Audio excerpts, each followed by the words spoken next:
Përshëndetje nderuar teleshikues, do të jemi së bashku me lajmet këtu në televizionin Skan. Pas 10 ditësh blokim për shkak të rëshqitjes së dheut në orët e mesditës së djeshme është hapur për qarkullimin e automjeteve aksi provizor rrugor Prenjas-Librazhd. Ndiqim kronikën e përgatitur nga gazetarja Fabiona Pasho. Pritja ka marrë fund, aksi rrugor që lidh Librazhdin me Prenjasit, më në fund është i hapur me ndërtimin e një rruge provizore.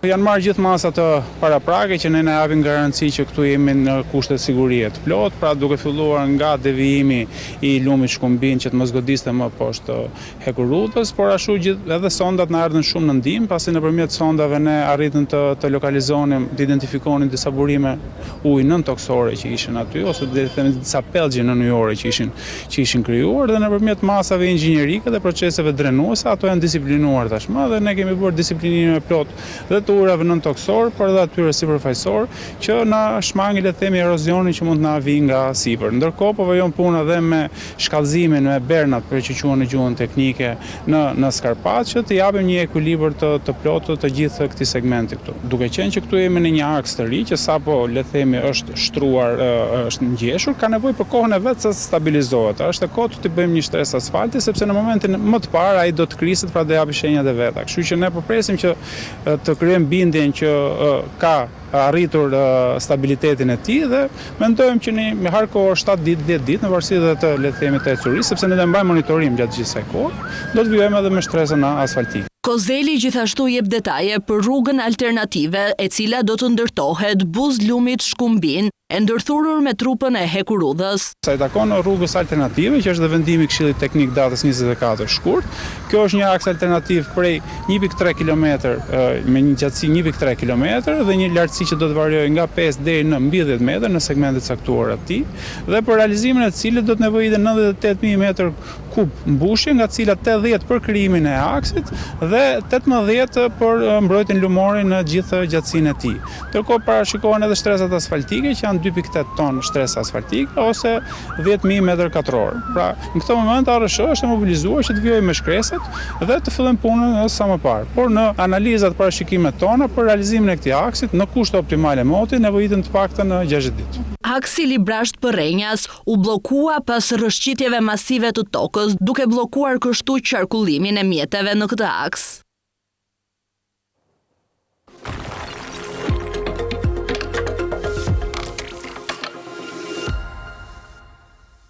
Kryes të shoqatës hidrokarbureve thanë për televizionin Skan se çmimi i karburanteve në Shqipëri do të rritet me 20 lekë për litër brenda 2 ditëve, ndërkohë që referuar krizës në lindjen e mesme, ata parashikojnë një rritje maksimale nga 30 në 40 lekë për litër në ditën ndëvim në varësi të ecurisë së konfliktit.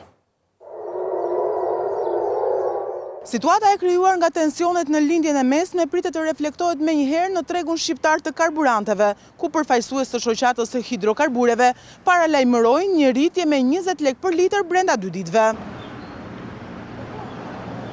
Po ashtu ata parashikojnë një rritje maksimale prej 30 deri 40 lekë për litër, por shtonë se këto çmime do të jenë provizore në varësi të ecurisë së konfliktit.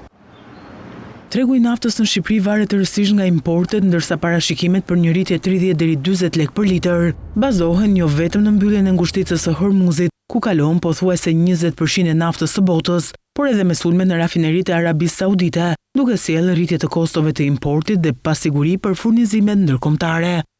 Ndërkaq përfaqësuesit e shoqatës shpjegojnë dhe arsye se pse rritja e çmimit reflektohet menjëherë dhe nuk lidhet me rezervat e sigurisë. Sipas tyre, rritja ndodh çdo ditë në çmimet me shumicë dhe është pikërisht kjo sasi që del në treg, çka bën që të aplikohet menjëherë edhe në çmimet me pakicë. Të njëjtit përfaqësues thonë se depozitat ndodhen në zona të lira ekonomike dhe janë të mbrojtura në bursë. Depozitat janë fizike dhe jo në valutë. Aktivizimi tyre në këtë moment mund të sjellë edhe falimentim të kompanive, shprehen përfaqësues të shoqatës. Legjislacioni në fuqi përcakton se rezerva e sigurisë shërben për mbulimin e nevojave të konsumit kombëtar në periudha krize dhe situata është e jashtëzakonshme brenda territorit të vendit. Po ashtu ligji specifikon se rafineritë e naftës dhe shoqëritë e tregtimit me shumicë të naftës, gazit natyror dhe nën produkteve të tyre janë të detyruara të mbajnë rezerva sigurie të barabarta me 30 ditë mesatare shitjeje, sasi që llogaritet duke u mbështetur në të dhënat dhe rezultatet faktike të veprimtarisë së vitit të mëparshëm.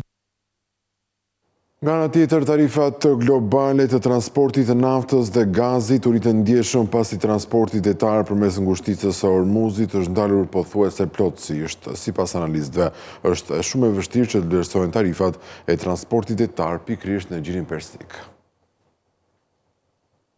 Tarifat globale të transportit të naftës dhe gazit u rritën ndjeshëm me kostot e supertankerëve në lindjen e mesme që arritën nivele rekord. Konflikti Shtetet e Bashkuara Iran u intensifikua pasi Teherani shënjestroi anijet që kalonin nëpër ngushticën e Ormuzit. Transporti detar përmes kësaj ngushtice midis Iranit dhe Omanit, që mban rreth 1/5 e naftës së konsumuar globalisht, si dhe kësaqësitë të mëdha të gazit natyror të lëngshëm, është ndalur pothuajse plotësisht pasi anijet në zonë u goditën, ndërsa Irani u akmor ndaj sulmeve të Shteteve të Bashkuara dhe Izraelit. Ndërprerja dhe frika nga mbyllja zgjatur kanë shkaktuar rritje të çmimeve të naftës dhe gazit natyror europian, me kontratet e ardhshme të naftës bruto Brent që u rritën me gati 10% këtë javë. Në shenjakmarrje, Irani ka sulmuar vendet e Gjirit duke shkaktuar mbyllje paraprake të impjantit të naftës dhe gazit në të gjithë lindjen e mesme. Një zyrtar i lartë i Gardës Revolucionare Iraniane tha se ngushtica e Ormuzit është mbyllur dhe Irani do të qellojë çdo anije që përpiqet të kalojë. Komanda qendrore e ushtrisë amerikane tha se ngushtica nuk është mbyllur, pavarësisht deklaratave iraniane. Megjithatë, tarifat ditore të madhrave për cisternat e gazit të lëngshëm u rritën me më shumë se 40% pasi Katari ndaloi prodhimin. Derisa të sigurohet kalimi i sigurt nëpër ngushticën e Ormuzit, transporti detar do të ndalojë. Një ndërmjetës anijesh nafte, i cili nuk pranoi të identifikohej për shkak të politikës së kompanisë, tha se është shumë e vështirë të vlerësohen tarifat e transportit detar në Gjirin Persik, pasi disa pronar anijesh kanë pezulluar operacionet për një kohë të pacaktuar.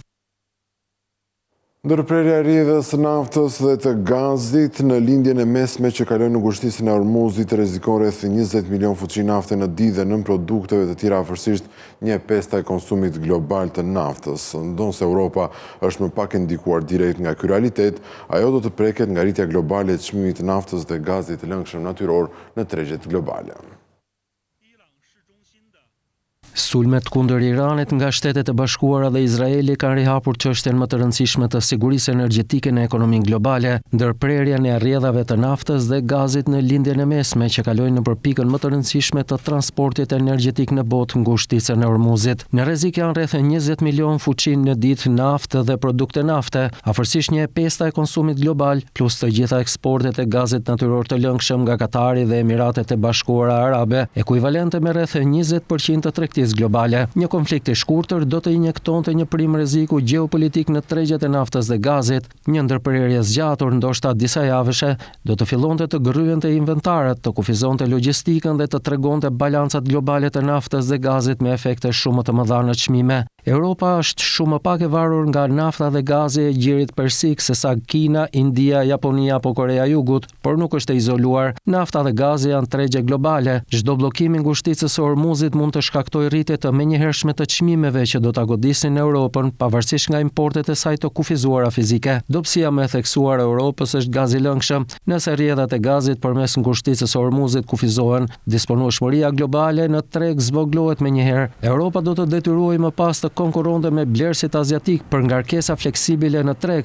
diçka që u pa gjatë krizës energjetike 2021-2023. Kjo do të rriste çmimet e gazit në Europë, veçanërisht sepse Europa e filloi vitin 2026 me nivele shumë të ulta të magazinimit të gazit sesa vitet e fundit, 46 miliard metër kub në fund të shkurtit, krahasuar me 60 miliard në vitin 2025 dhe 77 në vitin 2024. Operacionet e rimbushjes së magazinimit mund të ndërpriten duke ushtruar presion mbi kostot e energjisë industriale në Europë. Çmimet më të larta të gazit ndikojnë në çmimet e energjisë dhe në marzhet industriale, veçanërisht për sektorët me konsum intensiv të gazit. Nëse çmimet e naftës dhe gazit rriten paralelisht, zëvendësimi do të jetë më i vështirë, duke shkaktuar potencialisht një kërkesë të re për qymyr dhe presion për kursime nga ana kërkesës. Arritja e qëllimit të Europës për uljen e kostove të energjisë industriale, një çështje në thelbe e shqetësimeve të liderëve të Bashkimit Evropian për konkurrueshmërinë, mund të bëhet më e ndërlikuar. Nëse nuk e kanë bërë ende, politikbërësit evropian duhet të përgatisin plane emergjence në rast të një gërçi të zgjatur në lindjen e mesme.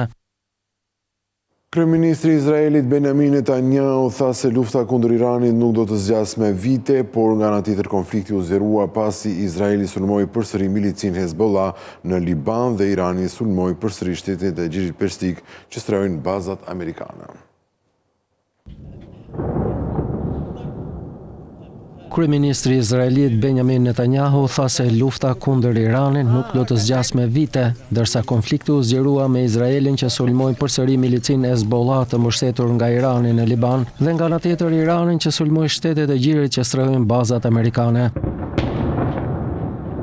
Presidenti Amerikan Donald Trump, i cili të shtunën nisin sulmet ndaj Iranit së bashku me Izraelin, fillimisht parashikoi se lufta do të zgjaste 4 deri në 5 javë, por që atëherë është përpjekur të justifikojë një luftë të gjerë dhe pafund. Ndërkohë Irani ka nisur sulme me raketa dhe dronë jo vetëm kundër Izraelit dhe forcave amerikane, por edhe një sër vendesh në të gjithë rajonin që janë aleat me Shtetet e Bashkuara, duke paralizuar dërgesat globale të energjisë nga Gjiri së bashku me qindra rrugë fluturimi të ngjeshura me distanca të shkurtra dhe të gjata. Netanyahu e hodhi poshtë idenë e konfliktit që do të zgjaste me vite, njësoj si luftrat e mëparshme në rajon. Thash se mund të jetë shpejt dhe vendimtare, mund të duhet pak kohë, por nuk do të duhen vite. Nuk është një luftë e pafundme, tha Netanyahu. 2 drone nga Irani goditën ambasadën amerikane në Riyadh, duke shkaktuar dëme të vogla dhe ndezur një zjarr, ndërsa të paktën 8 dronë të tjerë u kapën përpara se të arrinin në qytet, tha Ministria e Mbrojtjes e Arabisë Saudite. Qindra civil janë vrarë në Iran, Izrael dhe Liban. Korpusi i Gardës Revolucionare Islamike të Iranit, i cili raporton udhëheqësit suprem, tha se marina e saj kishte shkatërruar ndërtesën kryesore të komandës dhe se lini një bazë ajrore amerikane në Bahrein, në atë që e përshkroi si operacioni premtimi së vërtetës 4. Thuhet se 20 dronë dhe 3 raketa kishin goditur objektivat e tyre të synuara në bazën në zonën Sheikh Isa. Sekretari amerikan i shtetit Marco Rubio paralajmëroi të hënën se goditjet më të rënda ende nuk kanë ardhur nga ushtria amerikane. Aeroportet e mbyllura prej 4 ditësh tashmë për shkak të konfliktit, por shkaktojnë dëmet në kompanitë ajrore që fluturojnë në lindjen e mesme dhe dëmet janë të konsiderueshme, ndërkohë që ekspertët vlerësojnë se që nga e shtuna janë anulluar mbi 19.000 fluturime në këtë rajon. Aksionet e linjave ajrore në Azi dhe Europë shënuan humbje të ndjeshme, teksa konflikti i aleancës SBA-Izrael kundër Iranit solli rritjen e çmimeve të karburantit dhe reduktimin e punës në linjat e tranzitit nga lindja e mesme. Qendrat kryesore të Gjirit, përfshirë Dubain, me aeroportin ndërkombëtar më të ngarkuar në botë, i cili në situata normale përballon afro 1000 fluturime në ditë, mbeten të mbyllura për të 4 ditë me radhë, duke lënë kështu mijëra pasagjerë të bllokuar. Kompania e të dhënave të aviacionit, Cirium, tha se mbi 19.000 fluturime për në lindjen e mesme janë anulluar që nga dita e shtunë. Gjithashtu, ekonomistët thonë se konflikti mund të çojë në një rëndje prej 11% deri në 27% të fluturimeve drejt lindjes së mesme në vitin 2026, si dhe një reduktim prej 34 deri në 56 miliard dollar në shpenzimet e vizitorëve në rajon. Nga ana tjetër, çmimet e naftës janë rridhur afro 30% mes konfliktet në zgjerim, i cili nga ekspertët vlerësohet se do të rrisë kostot e karburantit për avion, duke u bërë kështu kërcënues për fitimet e linjave ajrore.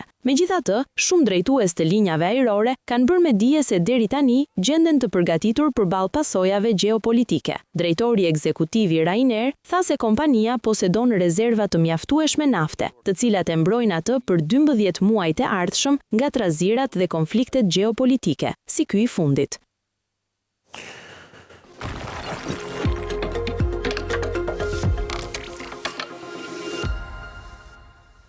754.6 miliard lekë argëtuar buxheti i shtetit për gjatë të gjithë vitit 2025, ndërkohë që rritja e të ardhurave është udhëhequr nga tatimi i paguar mbi të ardhurat personale si dhe TVSH-ja.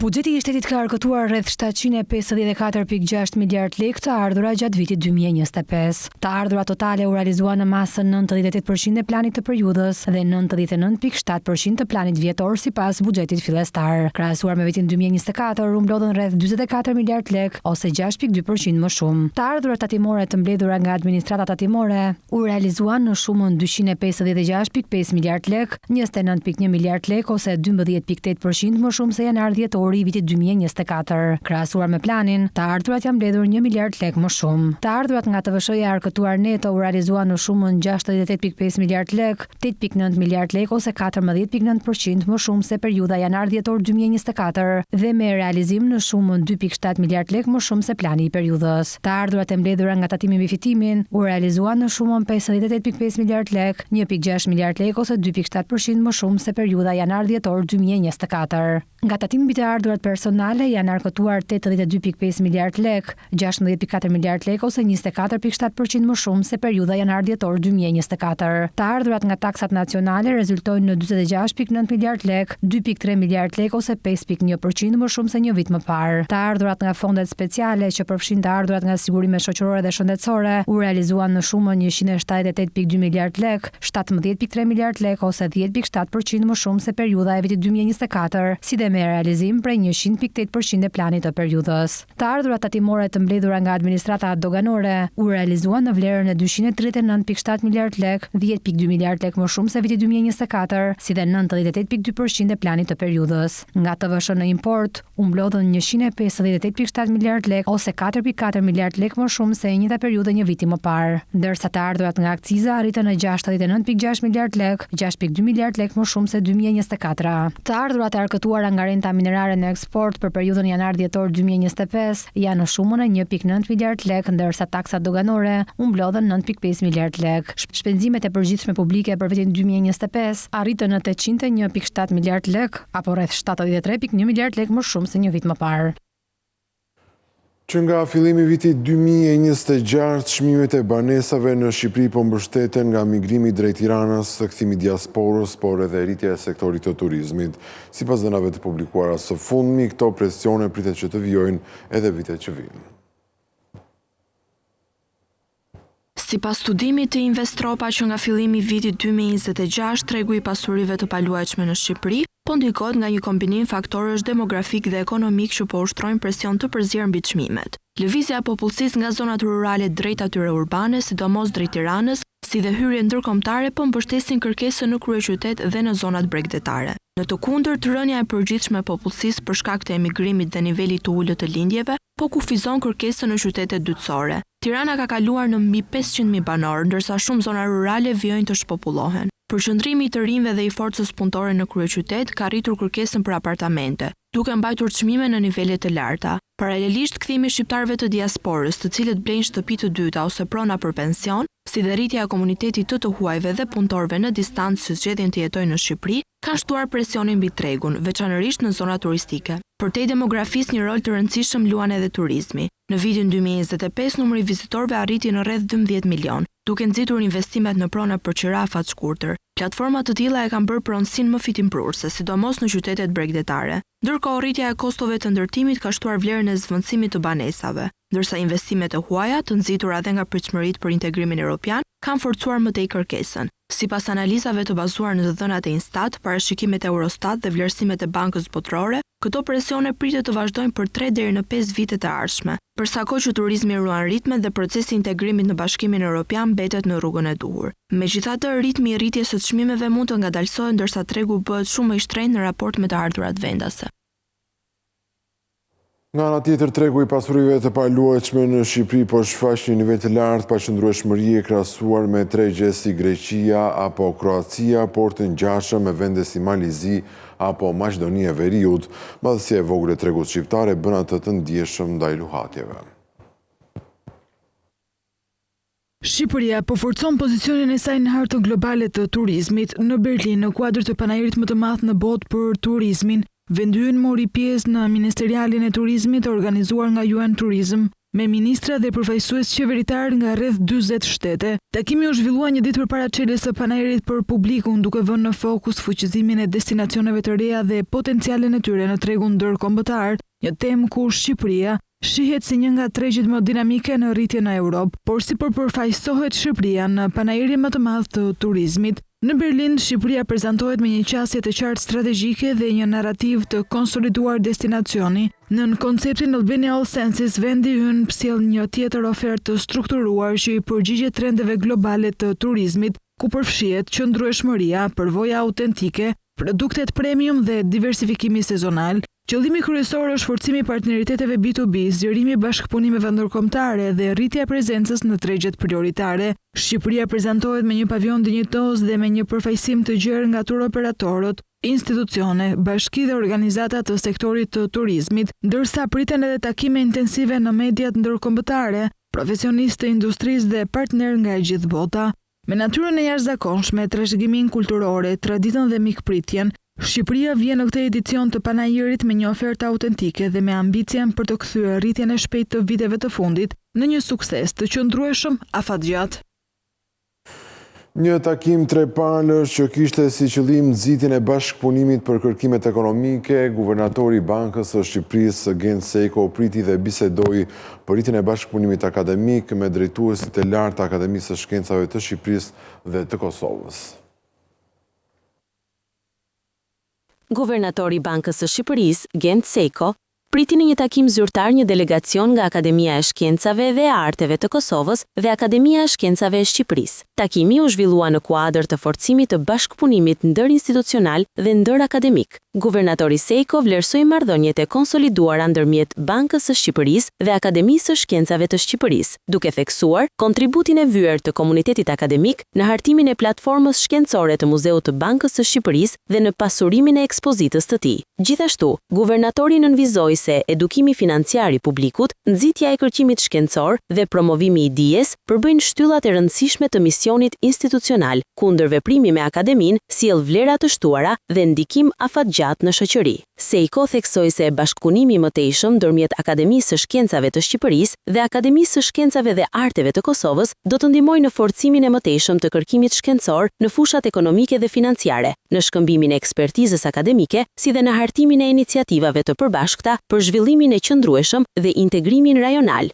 Guvernatori u ndal në zhvillimet ekonomike të Shqipërisë dhe Kosovës, duke evidentuar se të dy vendet paraqisin struktura të ngjashme ekonomike dhe përballen me sfida të përbashkëta në procesin e integrimit evropian. Ai theksoi se bashkëpunimi rajonal dhe thellimi i marrëdhënieve dypalshe mbeten elemente kyçe për përshpejtimin e reformave strukturore dhe për forcimin e qëndrueshmërisë ekonomike. Seko tha se koordinimi në fushat e politikës monetare, mbikëqyrjes bankare, stabilitetit financiar, sistemeve të pagesave dhe kërkimit ekonomik mund të kontribuojnë ndjeshëm në forcimin e stabilitetit financiar dhe në rritjen e besimit të publikut në sistemet financiare të dy vendeve tona.